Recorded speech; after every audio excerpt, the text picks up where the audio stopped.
the multidimensionality of existence.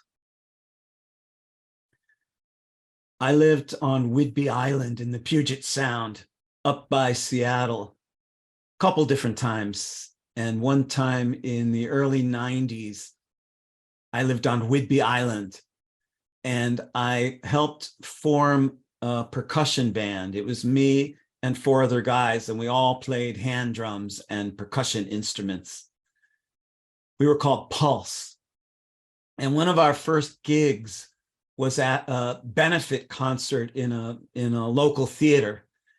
And we followed the monologuist comedian Peter Bergman.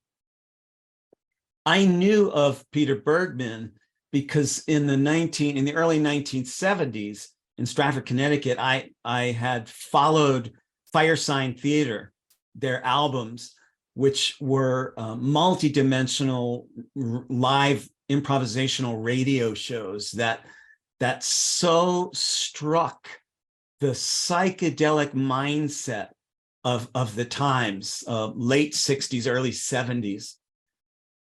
If you really wanted to follow Firesign Theater, you needed to drop acid and listen to the albums, or get stoned, or be able to summon up that kind of multidimensional consciousness, or else you'd only be getting part of their jokes and gags and narratives and unspoken underlying truths. In other words, it was subversive comedy. It was outlaw entertainment. So I knew of Peter Bergman as one of the 4 members of Firesign Theater, 4 men who all found out that their sun signs were in fire signs. So they were Firesign Theater. And interestingly, as a side note, in my percussion band, Pulse, 4 out of the 5 of us were born in the year of the horse, 3 different horse years, because Oriental animal years occur 12 years apart. And there were 4 horses and 1 sheep doing percussion. You can imagine these galloping horses on the hand drums, and who knows what that sheep was busy running around doing. But similar to that, but earlier, these 4 guys realized each of their signs was a fire element, and they became the Firesign Theater.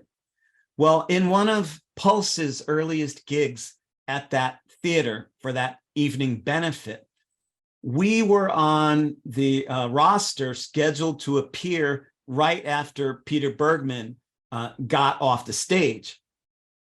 And so my band was waiting backstage, but we were waiting in this in-between area on the proscenium stage, so that there was a front curtain which was open now that Peter Bergman was finishing his act, and behind Peter was a full curtain. Behind that behind us was another curtain that separated us from the backstage crew and the blue room and all the other people, the green room.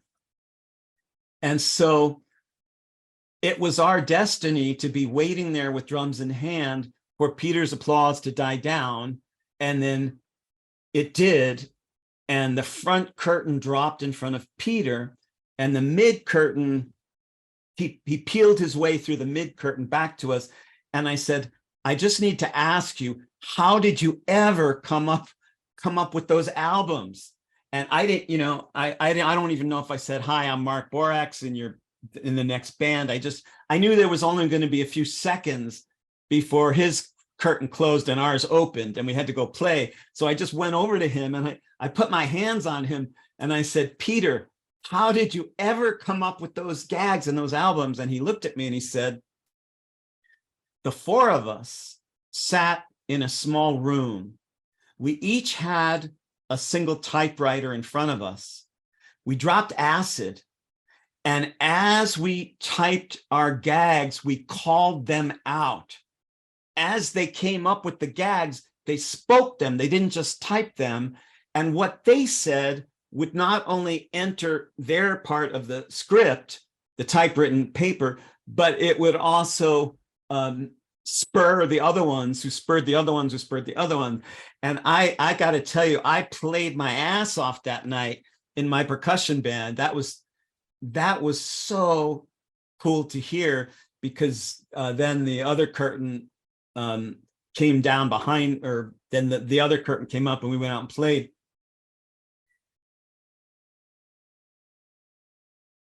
About a year later, I went to see Traffic with Stevie Winwood and Jim Capaldi. And they were playing outdoors in California in the Bay Area.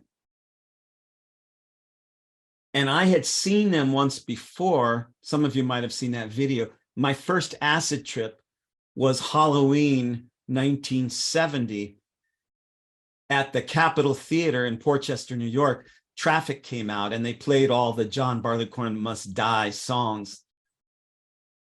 And now I was going to see Traffic for the second time, and it was going to be the only other time in my life in California. At that concert, they sold 4-color brochures, nicely printed on good paper. And I bought one, and I read that when Traffic was making all their songs, they lived together in the countryside in England, and they dropped acid, and they jammed for days and nights, and they kept the tape recorders rolling. And when they came down, they sat down and they listened to everything they had recorded, and they stopped certain places and said, there, that's a song. And they plucked it out, and they polished it, and they polished lyrics for it. And that's how they got all their songs, pretty much the same way that the Firesign Theater had gotten all their material. And that multidimensionality that broke through in the 1960s is my favorite part of it. My favorite part of the whole 60s revolution had many different dimensions. And my favorite part was the multidimensionality of it. It was in the air.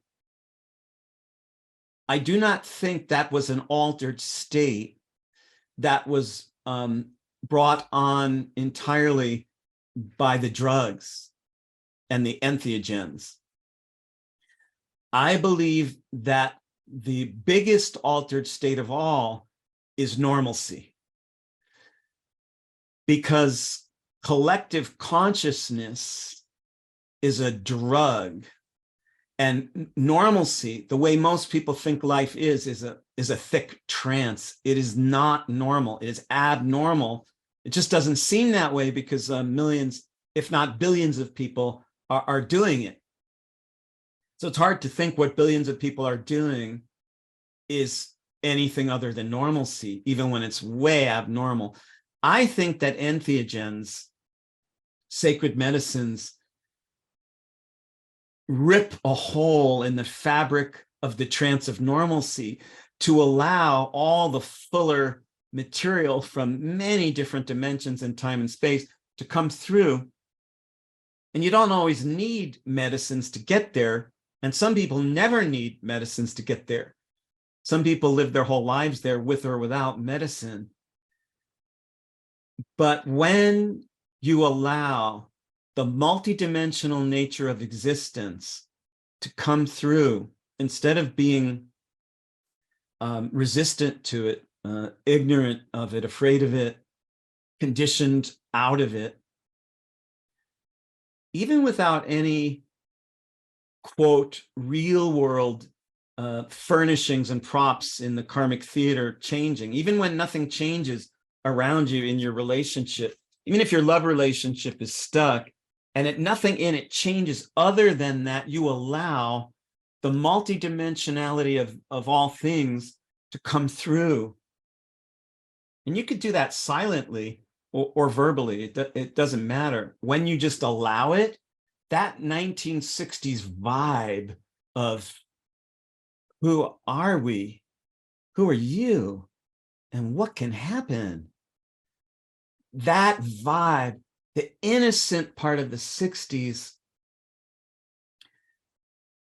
is so crucial to resurrecting our planet in this time of the current revolution.